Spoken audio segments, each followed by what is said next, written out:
With its rapid growth over the past 15 years, private debt has evolved into a $1.4 trillion asset class, becoming a significant part of the investment opportunity set.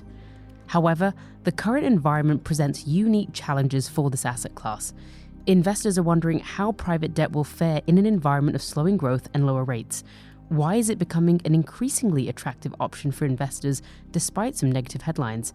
And finally, what are the trends shaping the future of private debt? My name is Anu Rajakumar, and I'm excited to welcome Parrish Smith, Vice President at Neuberger Berman and a member of the private debt team, to help us explore these questions and more. Parrish, welcome to the show. Thanks, Anu. Happy to be here. So Parrish, let's start with some of the basics. Can you explain what private debt is and how it's evolved over the last number of years? Sure. So private debt, and for purposes of today's conversation, when we say private debt, we're referring to U.S. direct lending. It involves the sourcing, underwriting, structuring, and holding of private negotiated loans. And as you mentioned, the market's at about $1.4 trillion today. Our senior secured loans are extended to businesses owned by private equity sponsors, and they're funded using privately raised capital from investors.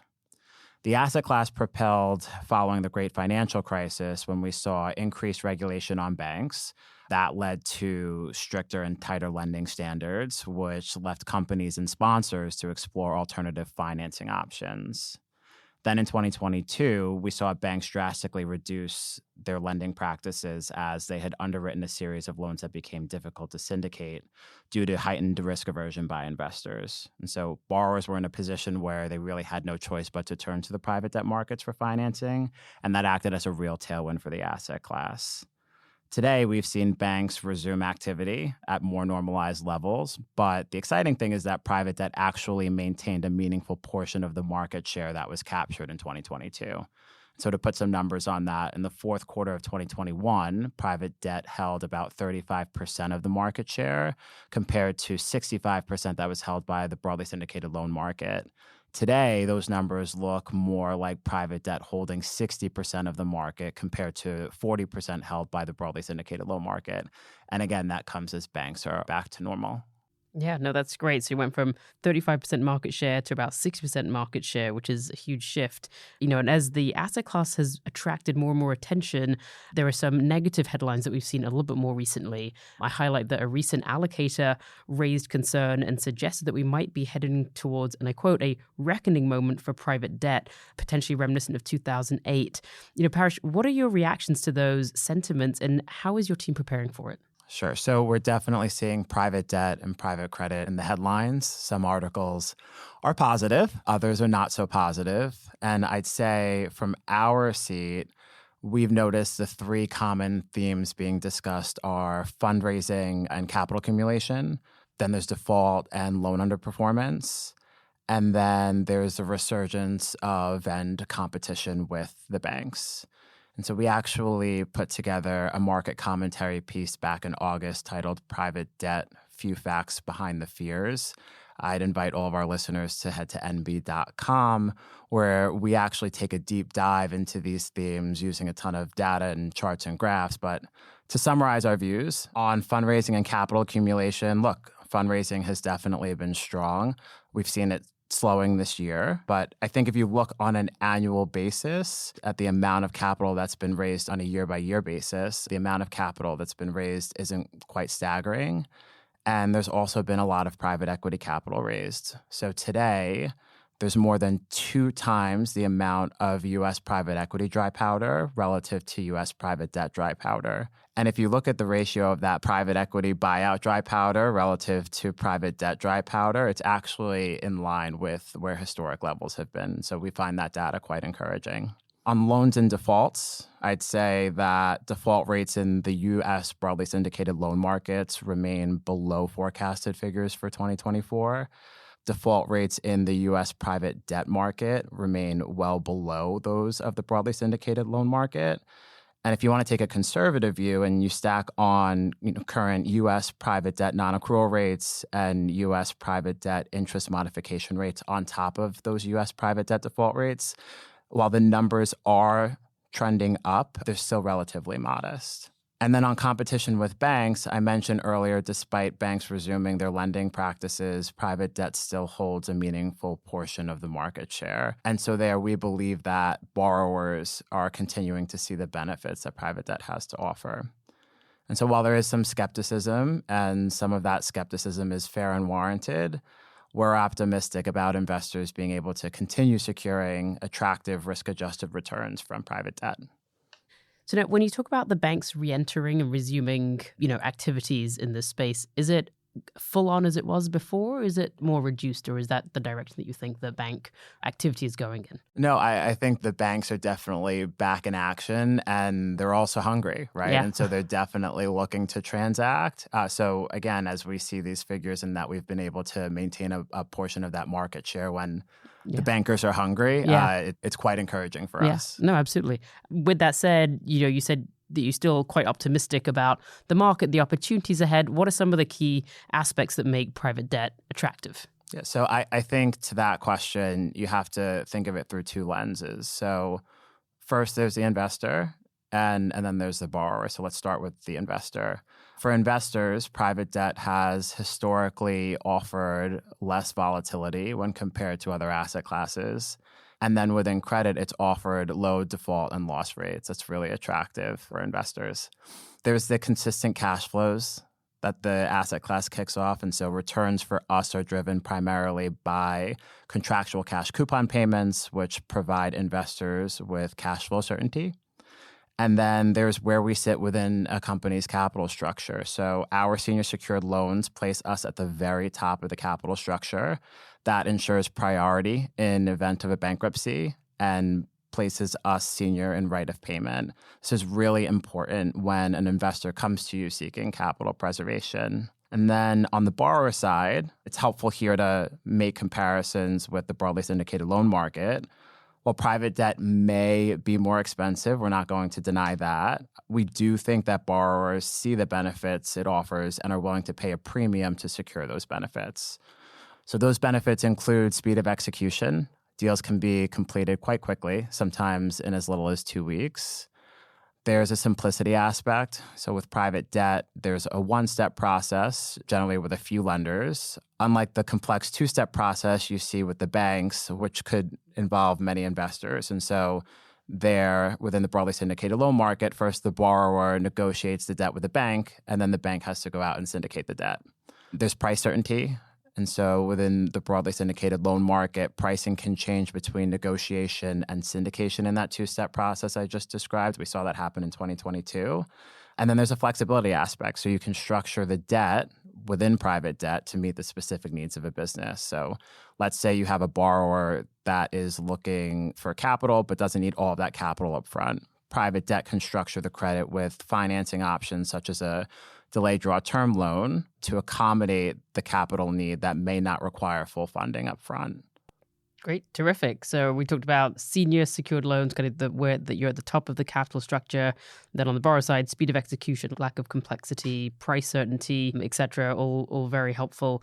Earlier you mentioned that defaults seem to have been lower than forecasted figures for 2024. Because I imagine that's probably one of the key risks that folks are concerned about. Maybe speak a little bit more about that or other key risks that your team is focused on. Yeah, so I think the biggest risk that we face is losing money, issuing a bad loan, right?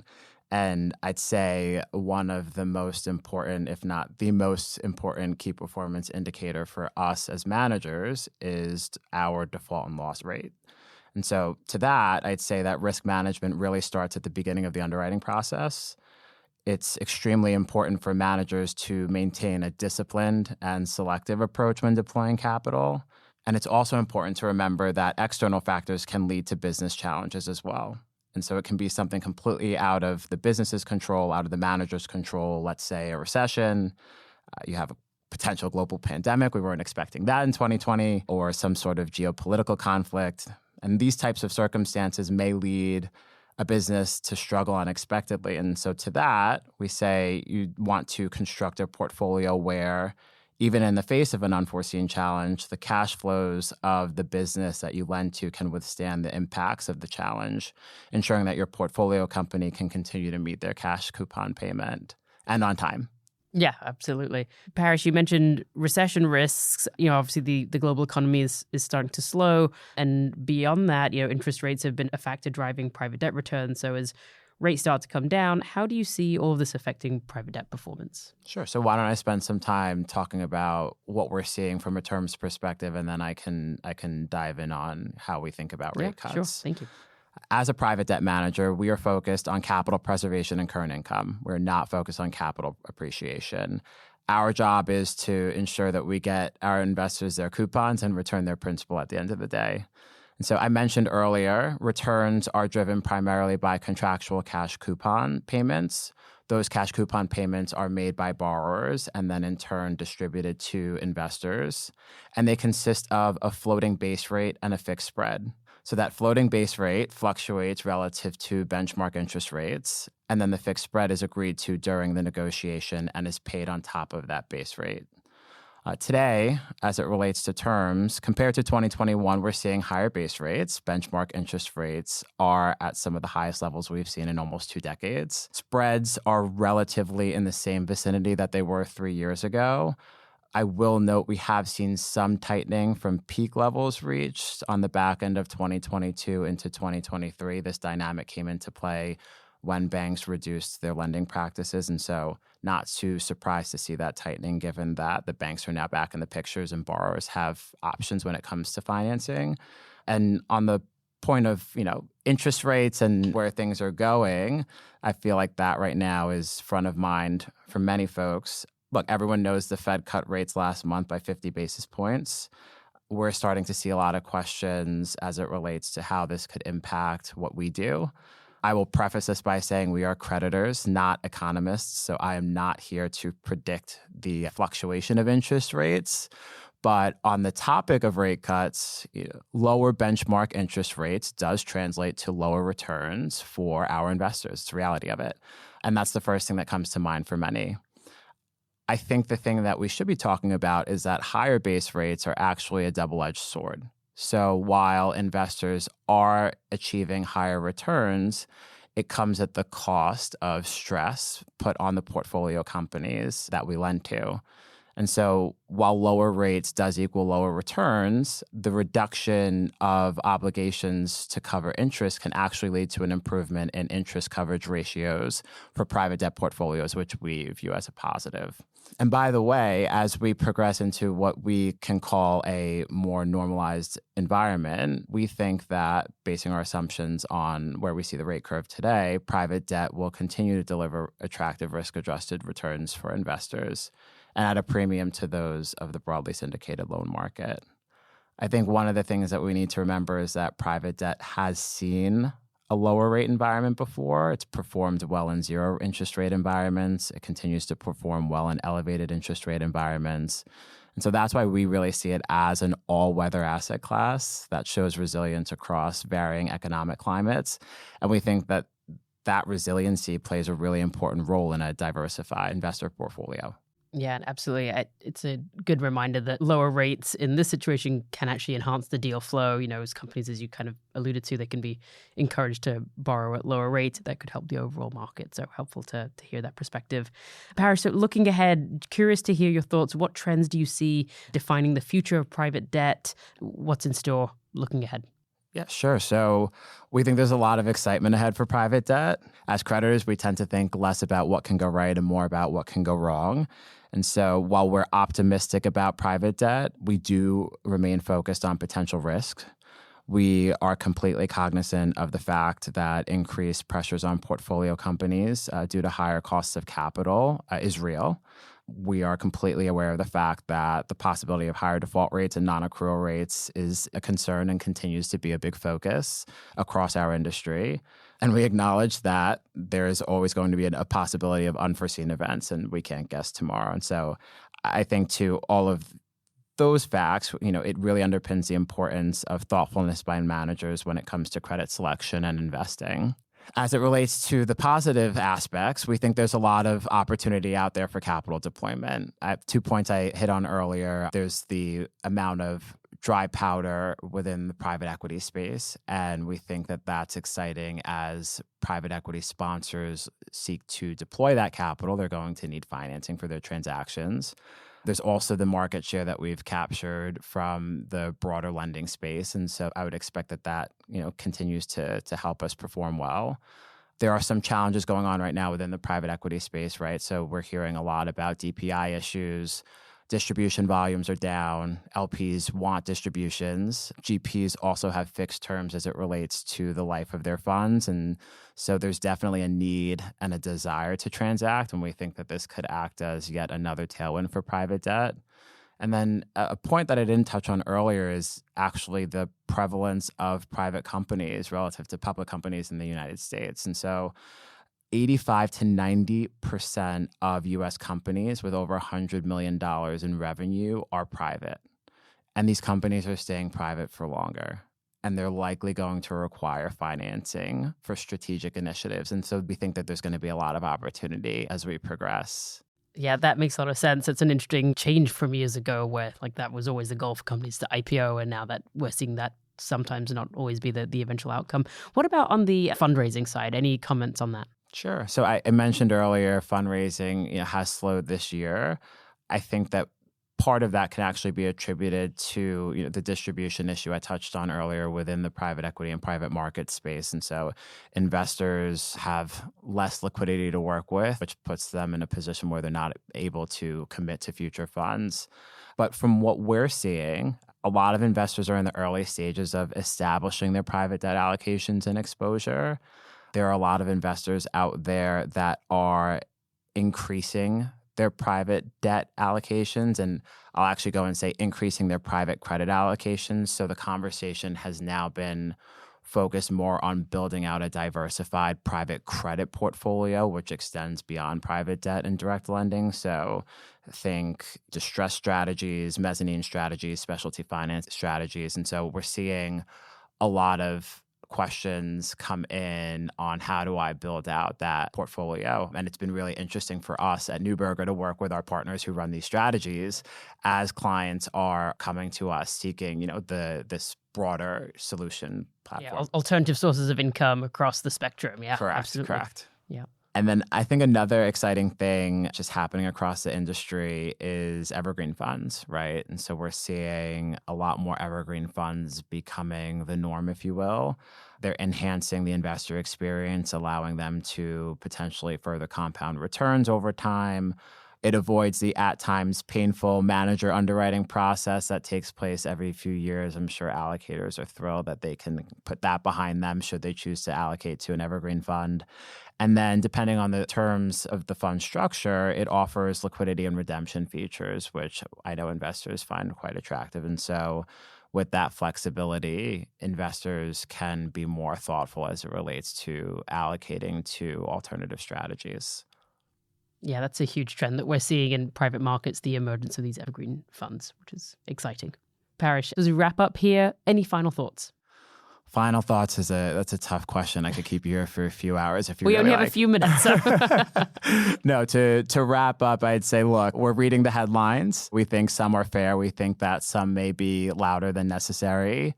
We're encouraged that investors and borrowers are increasingly seeing and appreciating the value that private debt has to offer.